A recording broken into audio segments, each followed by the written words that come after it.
آج تک کسی نے یہ دعویٰ نہیں کیا، میرے نبی نے دعویٰ کیا میرے پیچھے آؤ دنیا اور آخرت کی عزت پاؤ۔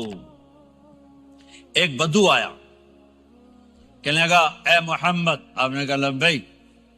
اب بدتمیزی کا جواب ہمیشہ محبت سے دیتے تھے، آپ نے کہا لبیک۔ کہنے لگا 3 باتیں سمجھ میں نہیں آتی تمہاری۔ آپ نے کہا کیا؟ کہ تم کہتے ہو ہم باپ دادے کا دین چھوڑ کر تیرے دین پر آئیں گے، ہم کیوں چھوڑیں گے؟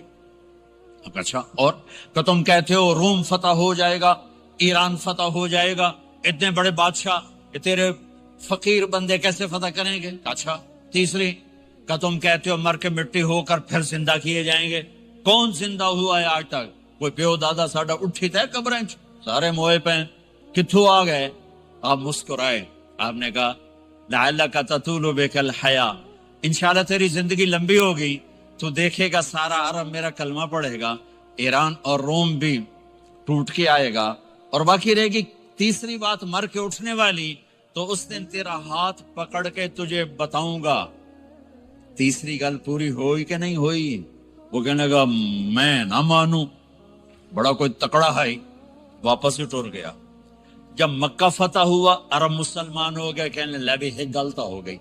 حضرت عمر کے زمانے میں ایران بھی فتح ہو گیا اور روم بھی فتح ہو گیا، کہنے لگے دوئی بھی ہوگی کہ تری ہو ہی نہ جاوے، بھلیا کلمہ پڑھ لے۔ تو اس نے کلمہ پڑھا اور ہجرت کر کے مدینے آ گیا اور زندگی مدینے گزاری۔ حضرت عمر جب وہ آتا ان کی مجلس میں، حضرت عمر اس کو فل پروٹوکول دیتے، تو صحابہ حیران ہوتے، ایک بدو کے لیے عمر جیسا بندہ پروٹوکول کیوں دیتا ہے؟ تو ایک دن انہوں نے فرمایا میں تمہیں بتاؤں میں سے کیوں پروٹوکول دیتا ہوں؟ میں اس مجلس میں تھا جس میں یہ آیا تھا، اور اللہ کے نبی نے اسے فرمایا تھا قیامت کے دن تیرا ہاتھ پکڑ کے تجھے یاد دلاؤں گا کہ موت کے بعد زندگی ہے کہ نہیں، اور قیامت کے دن جس کا ہاتھ میرے نبی نے پکڑ لیا جنت میں پہنچانے سے پہلے کبھی نہیں چھوڑیں گے۔ لہذا یہ بڑا خصوصی آدمی ہے، اس کو میرے نبی نے پکڑ کے جنت میں پہنچانا ہے۔ میرے بھائی بہنوں میں یہ کہنے آیا ہوں، اپنے ہاتھ چھڑا کر نبی کے ہاتھوں میں دے دو۔ میرے نبی ایک خوبصورت زندگی لے کر آئے جس میں کچھ حصہ عبادات کو، مختصر عبادات ہیں، نماز 5 وقت ہے، باقی کچھ نہیں، روزہ سال کے بعد ہے، وہ ابھی آ رہا ہے۔ میرے نبی پہ 9 رمضان آئے، 9 میرے نبی پر 9 رمضان آئے۔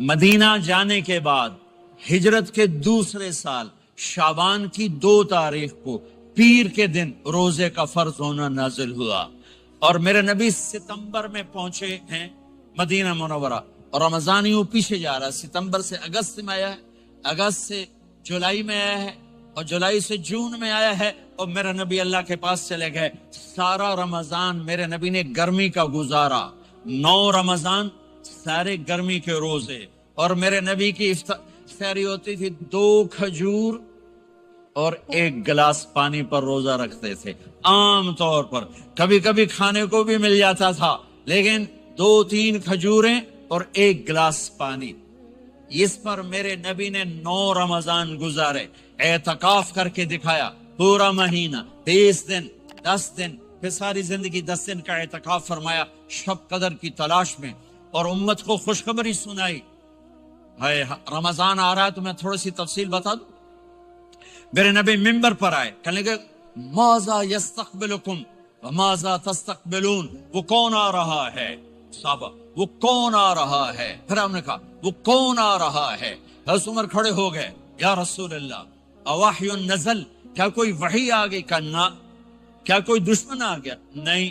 تو پھر کون آ رہا ہے؟ آپ نے کہا رمضان آ رہا ہے، رمضان آ رہا ہے، جنت کے دروازے کھل گئے، جہنم کے دروازے بند ہو گئے، رات کی تراویح کی نماز ملی۔ آپ کا رمضان آج کل بڑا اوکھا ہوگا لیکن اجر بھی بڑا ہوگا۔ میں نے 1 دن پہلے واپسی رکھی بھی، 18 گھنٹے کون ہی تھے بھوکا رہے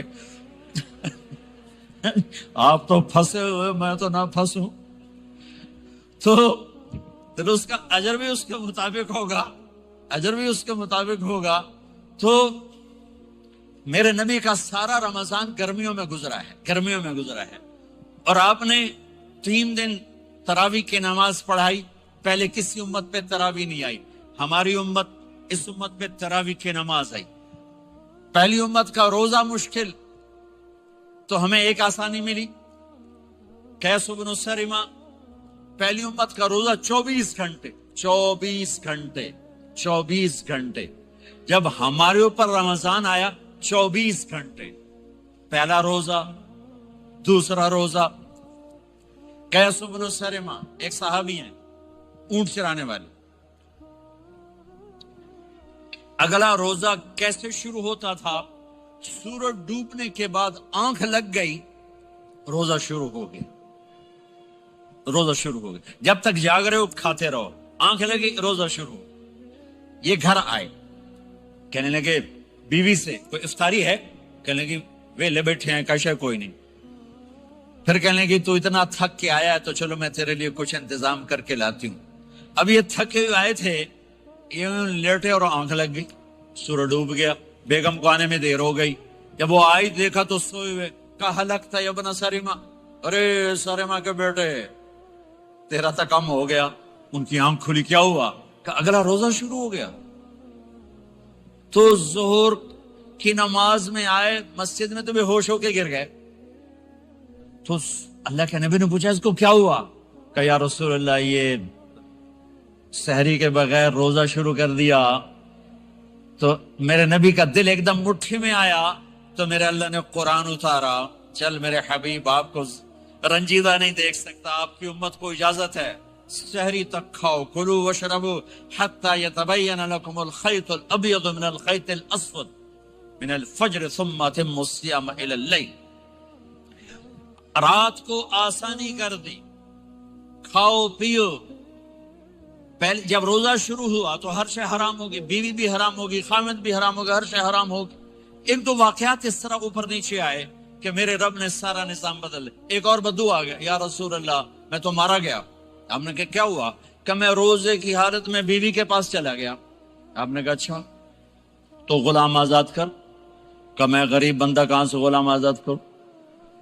آپ نے کہا تو پھر 60 مسکینوں کو روٹی کھلا۔ کہنے لگا میں آپ مسکین ہوں، میں کتوں روٹی کھواؤں؟ آپ نے کہا اچھا پھر 60 روزے رکھ۔ کہنے لگا ایک روزے آئے کم کیتا، 60 روزے کی تھک، ایک روزے میں یہ چاند چڑھایا، 60 روزوں میں کیا کروں گا؟ تو آپ بڑا ہنسے۔ آپ نے کہا اچھا بیٹھ جا۔ تھوڑی دیر گزری تو ایک صحابی آئے، یا رسول اللہ یہ صدقے کی کھجوریں ہیں۔ تو آپ نے او بھائی کتنے ہیں؟ جو بیٹھا کیوں رہا، یہ لے جا اور مدینے کے 60 غریبوں کو دے دے۔ وہ کہنے لگا یا رسول اللہ اللہ کی قسم مدینے میں مجھ سے بڑا غریب کوئی نہیں، تسی یہ نہیں کرو، میرا جرمانہ مینوں ہی حلال کرو۔ تو آپ اتنا ہنسے کہ یہ دانت نظر آنے، یہ داڑے نظر آئے، اتنا ہنسے یہاں تک آخری دانت نظر آنے لگے۔ آپ نے کہا اچھا بھائی تیرا جرمانہ تینوں ہی حلال کیتا، پر اور کسی واسطے نہیں، صرف تیرے واسطے۔ تو یہ اوپر نیچے ایسے کام ہوئے تو میرے رب نے کرم کیا کہ چلو تمہارے لیے رات ساری حلال ہے، ہر حلال چیز حلال ہے۔ سحری کے بعد ختم۔ تو روزہ کھانے کا ٹائم تبدیل کیا، ایک نماز کا اضافہ کیا، تراویح، چونکہ مشکل ہوتی ہے تو اللہ نے اجر بڑھا دیا۔ میرے نبی نے خوشخبری سنائی، میری بات دھیان سے سننا، رمضان آنے والا ہے، تراویح آنے والی۔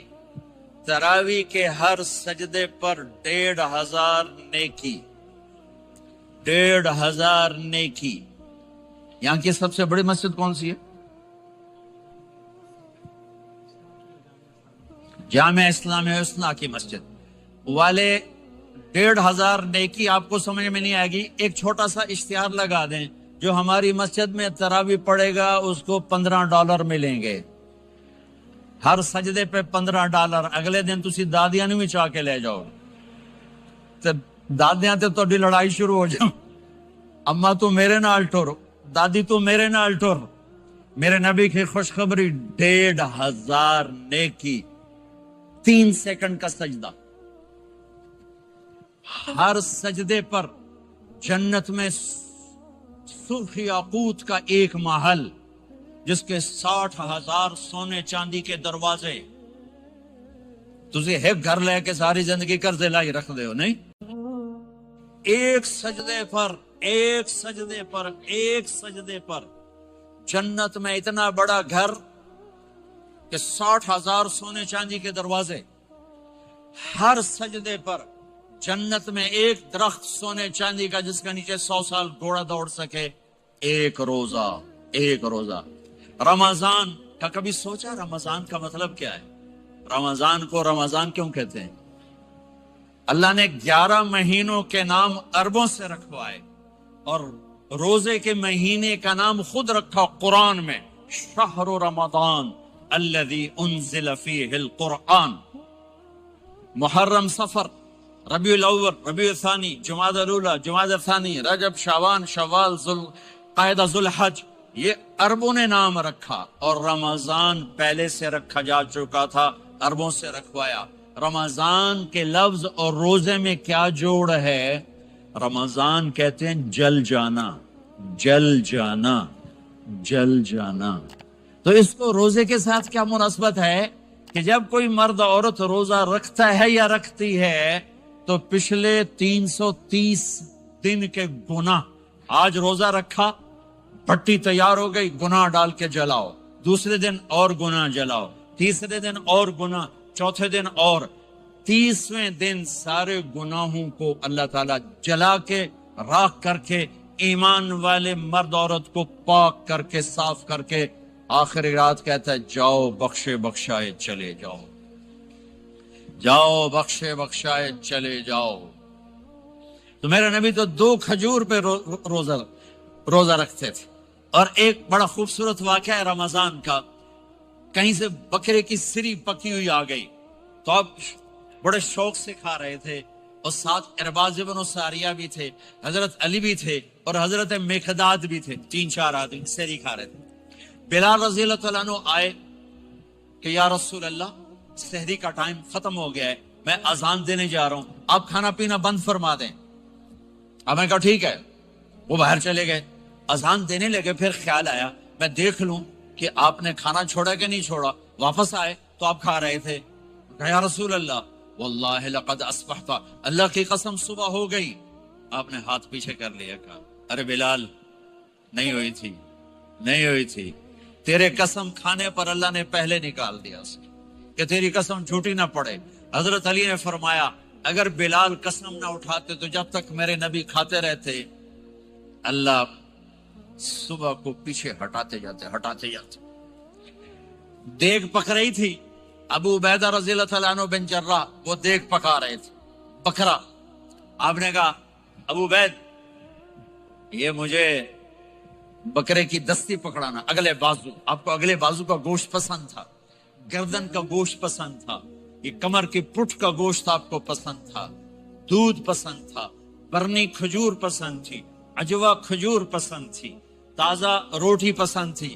آپ یا تازہ کھاتے تھے یا فاقہ، توڑی طرح نہیں 8 دن دے پکا کے فریڈاں ٹھوک دے ہو تو کٹ کے گرم کیتی رکھو تے کھادی رکھو، یا آپ تازہ کھاتے تھے یا فاقہ فرماتے تھے۔ ایک دفعہ فتح مکہ پر ام ہانی کے گھر آپ نے باسی روٹی کھائی، ورنہ آپ نے ہمیشہ تازہ یا فاقہ، یا تازہ یا فاقہ، کبھی جس کھانے پہ رات گزر جاتی اسے نہیں کھاتے تھے۔ تسی ماشاءاللہ 8 راتوں جو کھد دی جاندے ہو، کھد دی جاندے ہو۔ ہاں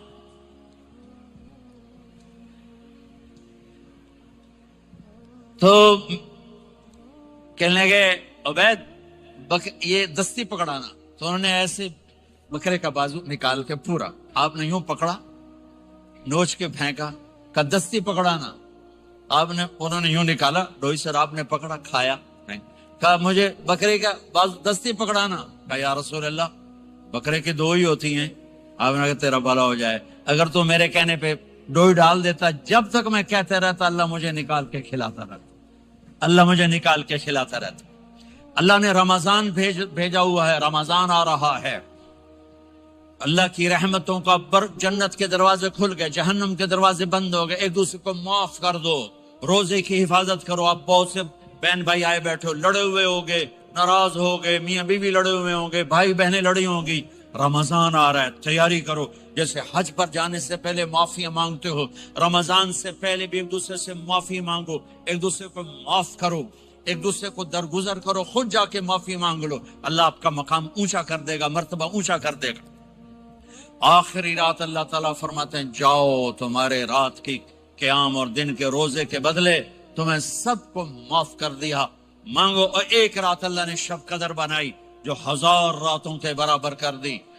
وہ آج آپ کی تو راتیں ہی بڑی چھوٹی ہیں، 5 راتیں جاگ لو 3 گھنٹے دی بھی نہیں رات ہوندی، تو 5 راتیں جاگ لو، 21 23 25 27 29، ان میں سے ایک رات ضرور شب قدر ہوگی۔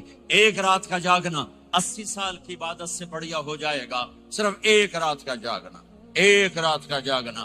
ایک شرط ہے، دل میں بغض نہ ہو، نفرت نہ ہو، حقارت نہ ہو، کسی مسلمان کو حقیر نہ جانو، بلکہ کسی انسان کو حقیر نہ جانو، تو آپ کی بندگی اللہ کی بارگاہ میں پہنچ کر آپ کے مقام کو اونچا کر دیں گی۔ تو عبادات میں ایک نماز ہے، پھر ایک روزہ ہے، پھر زکوٰۃ اور حج مالدار لوگوں کا فریضہ ہے، غریبوں کا نہیں ہے، متوسط طبقے کا نہیں ہے۔ تو عبادات کا جو نصاب ہے بڑا مختصر ہے۔ 5 نمازوں پہ کتنا وقت لگتا ہے؟ روزے سال کے بعد آتے ہیں، گنجائش ہے، بیمار ہو بعد میں رکھ لو، مریض ہو بعد میں رکھ لو، زکوٰۃ سارے سال میں کسی وقت دے دو، حج زندگی میں کب کسی وقت کر لو۔ یہ ایک چھوٹا سا نصاب ہے۔ دوسرا میرے نبی کی زندگی کا پہلو جسے میں ہائی لائٹ کرنا چاہتا ہوں، جو نمایاں ہے، جو روشن ہے، وہ میرے نبی کی زندگی ہے، وہ میرے نبی کے اخلاق ہیں، وہ میرے نبی کا درگزر ہے، میرے نبی کا پیغام محبت ہے۔ میرے نبی نے فرمایا اسلام کا سب سے مضبوط عمل کیا ہے؟ ایو اور الاسلام اوثق۔ صحابہ نے کہا الصلاۃ، نماز، آپ نے کہا نہیں۔ جہاد، آپ نے کہا نہیں۔ روزہ، آپ نے کہا نہیں۔ حج، آپ نے کہا نہیں۔ اسلام کا سب سے مضبوط عمل کیا ہے؟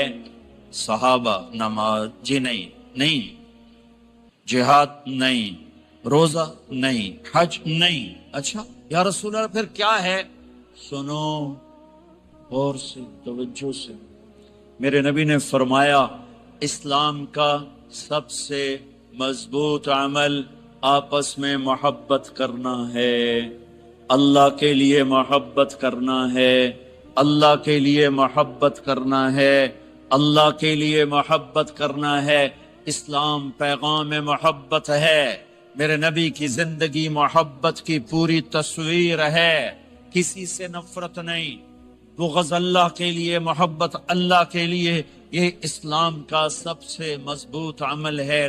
میرے بھائیوں، میری بہنوں، اب دور دراز جگہ میں ہو، اب آپ یہیں کے جن کے پاس پاسپورٹ ہیں وہ یہیں کے شہری ہیں، یہ آپ کا دیس ہے، یہ آپ کا وطن ہے، اسے محبت سے بھرو۔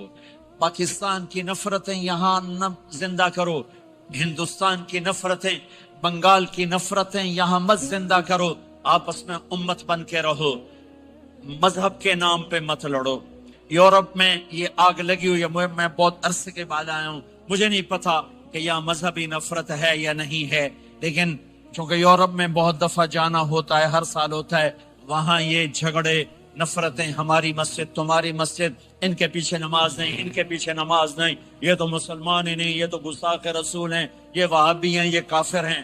دیکھو میں ہاتھ جوڑتا ہوں، امت بن کے رہو، امت بن کے رہو، مومن بن کے رہو، مسلم بن کے رہو، مومنہ بن کے رہو، مسلمہ بن کے رہو، اختلاف رائے کو برداشت کرو۔ یہاں چاند کے مسئلے میں اختلاف ہوتا ہے، روزے کے ٹائم میں اختلاف ہوتا ہے، علماء سے کہتا ہوں اس اختلاف کو مٹاؤ، جس میں سہولت ہو سارے وہ لے لو۔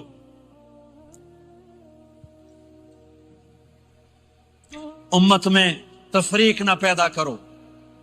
یہ علماء کے سامنے ہاتھ جوڑتا ہوں، جس میں امت کو زیادہ سہولت ہو، ما خیر بین امرین الا اختار ایسرہما، 2 کام جب میرے نبی کے سامنے ہوتے تھے، جو مشکل ہوتا تھا چھوڑ دیتے تھے، جو آسان ہوتا تھا لے لیتے تھے۔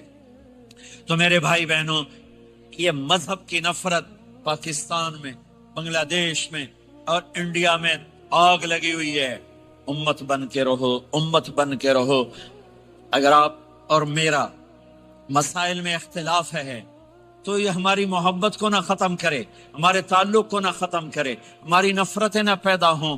اختلاف ہے، شروع سے تھا، آج بھی ہے، آئندہ بھی رہے گا، لیکن اللہ کے واسطے، اللہ کے واسطے اللہ کے واسطے اس کو محبت میں بدلو، اس سے محبت میں بدلو، اس سے محبت میں بدلو۔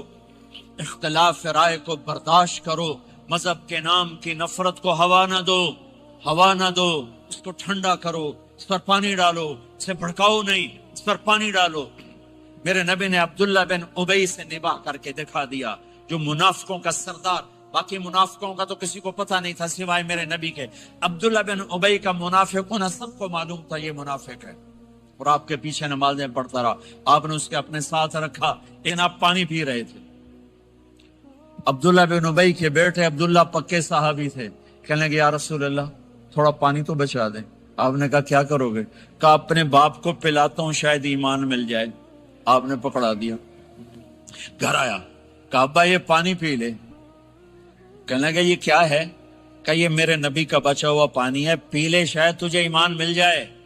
سنو، کہنے لگا وہاں سے کسی کا پیشاب لیا وہ پی لوں گا، یہ نہیں پیتا۔ کسی کا پیشاب لیا وہ پی لوں گا، یہ نہیں پیتا۔ وہ واپس جا کر کہنے لگے یا رسول اللہ اجازت ہے میں اس کا سر اڑا دوں؟ آپ نے کہا نہیں، تیرا باپ ہے، یہ کام نہیں کرنا۔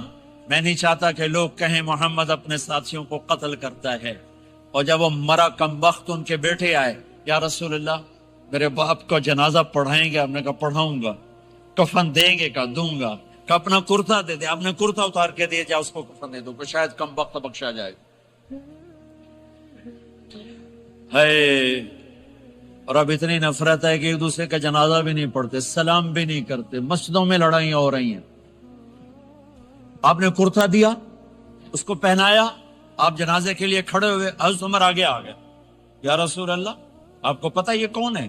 عمر مجھے بتاتے ہو یہ کون ہے؟ مجھے نہیں پتا کون ہے۔ کو اس کا آپ جنازہ کیوں پڑھ رہے ہیں؟ کہ اللہ نے کہا ہے پڑھ یا نہ پڑھ میں معاف نہیں کروں گا، تو میں پڑھتا ہوں شاید اللہ معاف کر دے۔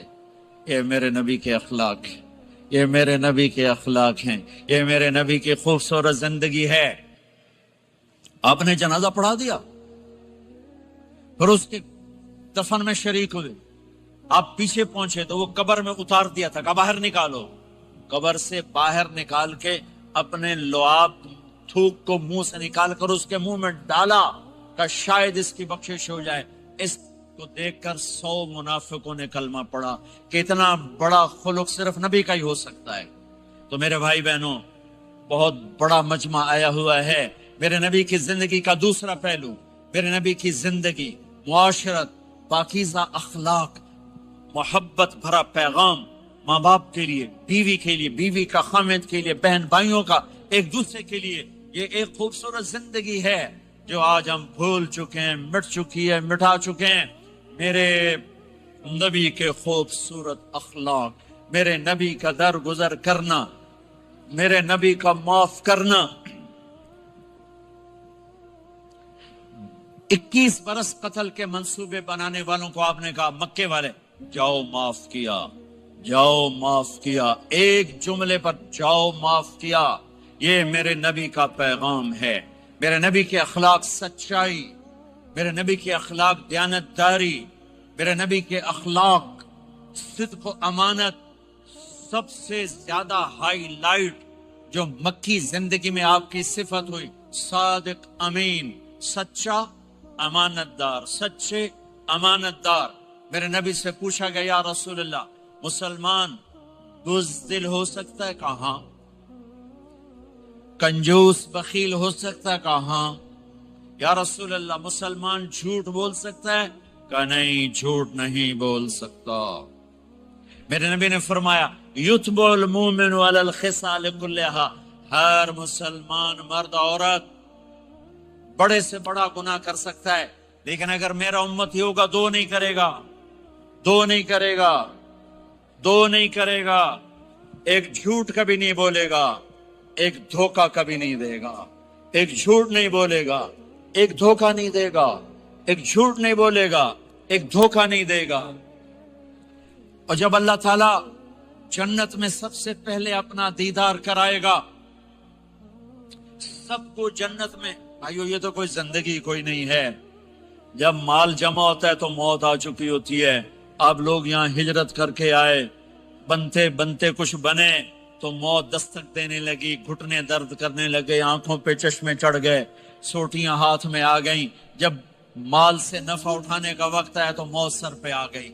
یہاں کے ہر انسان اس مشکل میں گرفتار ہے، جب اپنی دنیا سے کمانے کا، حاصل کرنے کا وقت آتا ہے تو موت دستک دے رہی ہوتی ہے، اور موت تھوڑا پیچھے ہٹ جائے تو بڑھاپا تنگ کرنے آ جاتا ہے، بیماریاں تنگ کرنے آ جاتی ہیں، پریشانیاں سر پہ آ جاتی ہیں۔ موت کے بعد اگر اللہ راضی ہو گیا تو جنت کی زندگی شروع ہونے والی ہے، جنت کی زندگی شروع ہونے والی ہے، جس میں اللہ تعالیٰ سب سے پہلا جو ویلکم کرے گا جنت والوں کو، وہ یہ نہیں کہے گا میرے ایمان والے آ گئے، تہجد والے آ گئے، نمازی آ گئے۔ پوری تفصیل سنو۔ اللہ تعالیٰ جب جنت میں بٹھا دے گا، جنتی مرد، جنتی عورت۔ ہمارے ابا اور اماں کا قد کتنا تھا کچھ پتہ ہے؟ 130 فٹ۔ کتنا بھائی؟ 130 فٹ۔ یہ تو آپ نے سنا ہے کہ یوسف علیہ السلام سب سے خوبصورت تھے، سنا ہے نا؟ یہ بہت کم مرد عورتوں کو پتا ہوگا کہ عورتوں میں سب سے خوبصورت کون تھا؟ وہ حضرت حوا، حضرت حوا، حضرت حوا۔ 130 فٹ کی اماں تھی، 130 فٹ کے ابا تھے۔ پھر ٹائم کے ساتھ گزرتے گزرتے ہم چھوٹے ہوتے ہوتے ہوتے ہوتے ہوتے ہوتے یہاں تک آ گئے، آگے چل کے اور نیچے ہو جائیں گے۔ جنت میں یہ قد واپس اللہ دے دے گا۔ جو ہمارے ملک کا کلچر جنہیں یاد ہے، انہیں یاد ہوگا ایک قوم ہوتی ہے مراسی، پتا ہے نا؟ مراسی سنا؟ بڑی نازک قوم ہوتی، صرف زبان کی روٹی کھاتے ہیں، کم کو نہیں کرتے۔ تو زمیندار نے مراسی کے ذمہ لگا یہ میرا گھوڑا، اس کی مالش کر۔ وہ گھوڑے کی مالش مشکل کام ہے، وہ شروع ہو گیا۔ جب زمیندار گھر گیا وہ سو گیا، وہ سویا تو چور گھوڑا کھول کے لے گئے۔ جب صبح اس کی آنکھ کھلی تو گھوڑا غائب تھا، تو اس نے کہا ابھی مارے گئے، آج میری خیر نہیں۔ وہ گھر گیا، خرگوش لا کے باندھ کے مالش شروع کر دی۔ جب تھوڑی دیر بعد زمیندار باہر نکلا، اس نے کہا میرا گھوڑا کی دیکھے جی آئے کھلوتا ہے۔ اس نے کہا تیرا ستیہ ناس ہوئے، گھوڑا ہے تو خرگوش ہے، صحیح گھوڑا ہے۔ ساری رات مالش کی تھی تو گھس گھس گھس گھس گھس گھس گھس اے آ کھلوتے۔ ہمارے اماں ابا تھے 130 فٹ، ویسے آف ٹائم گستے گستے گستے یہ ہمارے قد آ گئے۔ جنت میں پھر اللہ واپس کرے گا 130 فٹ۔ ایک عرب نوجوان کہنے لگا اتنے قد کی کیا ضرورت ہے، ہمیں اتنا ہی کافی ہے۔ میں نے کہا تو یہ پتا ہے جنت کی کھجور کتنی لمبی ہے؟ کھجور درخت نہیں، پھل دانا کا نہیں۔ میں نے کہا جنت کی کھجور 25 فٹ لمبی ہے، دانا 25 فٹ کا ایک دانا ہے۔ وَتَمْرَتُهَا 12 ذِرَاعًا، تو ہے 5 فٹ، تو کھجور کے نیچے سے گزرا، اوپر سے ایک دانا تیرے سر کے اوپر گرا، تو وچے مر جاؤنا۔ پھر